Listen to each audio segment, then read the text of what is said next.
Recently, I decided to start making a level mod for Shadow Generations, and I started working on it about a month ago, and I thought I was making good progress. The level looked like a decent size, looked pretty good, and holy shit, yeah, that was only 1 minute of gameplay. I think when we look at Sonic games, compared to other platformers, they're probably the hardest to develop for because of how different they are, and making this mod really gave me a new appreciation for the devs, because holy crap, these levels must take forever to make. But what makes Sonic games so difficult to make? That's what I want to talk about today. I want to look at all of the styles of Sonic that we have to see what makes them so different, so maybe we can gain a little bit of appreciation for the developers who make these games.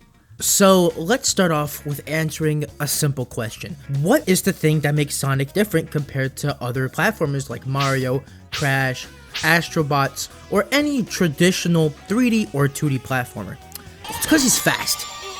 When you have a character that goes as fast as Sonic, you cannot have levels that are the same length and the same design as a Mario or a Crash, because Sonic would just blitz past them in under 20 seconds. And the platforming philosophy of most platformers actively go against Sonic's movesets. It's one thing to have good controls, but you also need to have good level design to complement those controls, and it works the other way around. So you gotta make these levels large, both in the time it takes to complete them and in the actual size of the level, but they kind of go hand in hand. I think it's generally agreed on that the perfect time for a Sonic level is in between 2 to 6 minutes, because it's in that golden area where the levels are long but they don't overstay their welcome. But that's easier said than done, because now we actually have to see what goes into making those levels. Now when we talk about making Sonic levels, it's different for each type of gameplay style, and you're going to be looking for different things. So let's start off with 2D Sonic. And you might think, oh, it's a 2D game, it's not that complicated.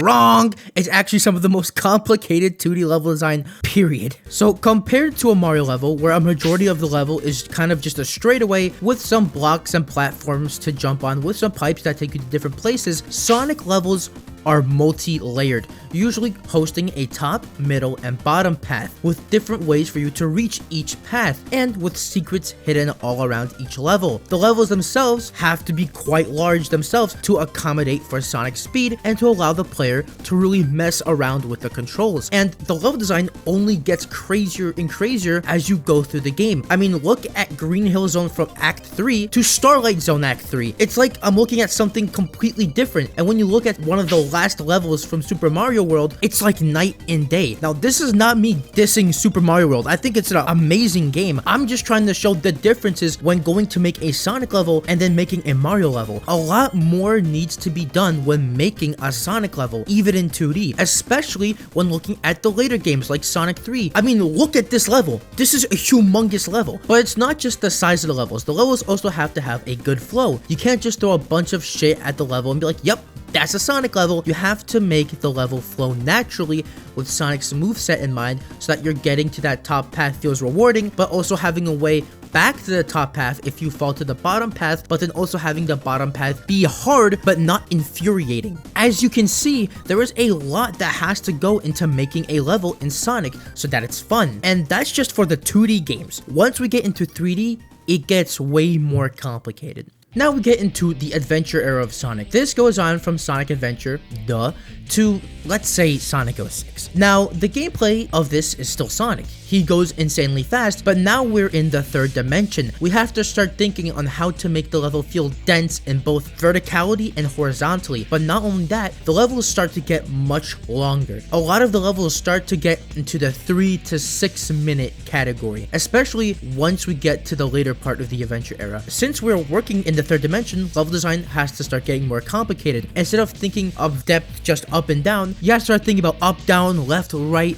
diagonal, upside down, 3 weak super spin attack. Like, you have to think, okay, if Sonic is going straight, but what if the player does a spin dash and reaches this ledge or drops down here, or if the character decides to leave the beaten path at the right time, he can get a reward. And like Sonic going off the main path to a completely separate alternate path, it's already difficult in 2D, but then you have all this new area, it gets exhausting. My favorite examples of these are Final Rush, where the level is completely unrestricted in how you move through it. Right at the start, you can go straight, left, and right. and all of those different paths take you to other paths that take you to different paths as well, and the whole level feels like this, just complete freedom. Ironically, while it's in space, it's probably the most dense level in the game with the amount of choices and freedom that you're given to traverse it. Or Speed Highway in Sonic Adventure, where at the start you can go through the loop-de-loop or jump off to the other two buildings where you'll be rewarded with extra lives, and where the level is constantly playing with the height of the level, but also the width and the depth of the level to make it really feel like you're traveling through these different skyscrapers. And even when you get to the At Dawn section, while more compact, it also feels more dense and content rich, because you can jump across all of the buildings, or wall run against them, or just run through the streets. Or the first section of Kingdom Valley, where I've talked about this before. I believe it is the pinnacle of 3D adventure Sonic level design. The pure density in length, width, and height must have took ages, because there's so many different paths with different ways to get to those different paths that lead back into the alternate paths, and they all connect perfectly. And when doing this in 3D, it is so much more difficult because you have to fill in so much more space and design so much more. It's during the games from Heroes to 06 where the levelings also get kind of crazy. Some levels can go for 7 minutes, and in Heroes' case, they can go up to 10 minutes. I'm not liking that, but it's a thing that happens. And like I said before, the characters are naturally just much faster than they are in 2D, so the levels obviously get bigger and longer to make. But we still have one more gameplay style that needs to be talked about. The boost games are probably the hardest levels to make when it comes to Sonic, solely because of the speed of Sonic. Not only are you thinking about all of the other stuff that we previously mentioned, but now you have to accommodate for Sonic going at Mach 3. Now it's all about, oh, how do I design the level so that Sonic can move this fast without bumping to everything every 5 seconds, and how do I place and space out objects appropriately so that you're testing the player's reaction time while also having it be balanced and not feel like bullshit. And the alternate paths turn into Sonic quickly reacting to something and then trying to best balance your speed and platforming to stay on that path with quick reaction times. And when you're talking about a game like Shadow Gens, where it's a mix of both styles, you get what is probably one of the most challenging level designs to make for Sonic. And then you get something like Sonic Unleashed, where the level is just fucking so long because of how fast Sonic is going. When you have levels that are 6 to 5 minutes,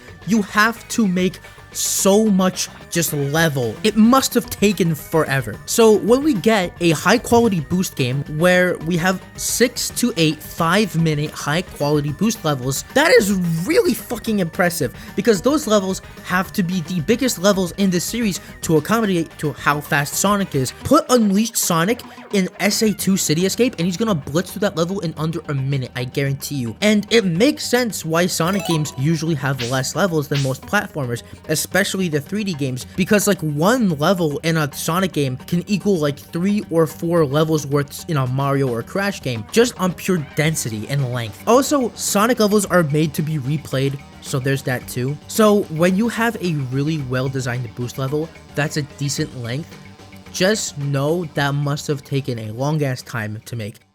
So in the end, when looking at Sonic and the levels, what makes them so different and so hard to make is that he's fast. The levels have to be accommodated for his speed, and when looking at the type of Sonic game that you want to make, you have to take different things into account, and that could be very difficult. And it's even more difficult to make a good level, because look at Heroes. Those levels are long as hell, but some levels just do not need to be that long, because some levels straight up repeat level design but throw some bullshit in there, like Power Plant literally repeats but throws in some fireballs to make it harder, or Egg Fleet, again, that level repeats level design. It just doesn't feel necessary. Or Sonic Forces, where all of the levels were mostly a minute or less and lacked any real depth. So making a good Sonic level is even harder. So when we do get one, I just hats off to you, Sonic team, and Jesus Christ, you fucking cooked.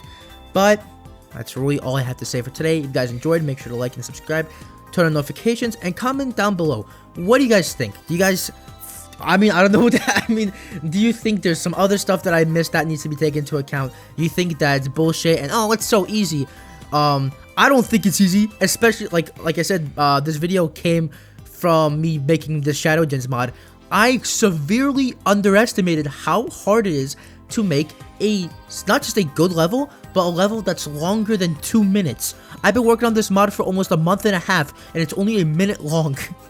Maybe my work ethic is just low, or I'm not working fast enough, but Jesus Christ, bro, it takes a long time to make these levels, man. So, yeah, that's really all I have to say for today. Hope y'all enjoyed, and I'll see y'all in the next one.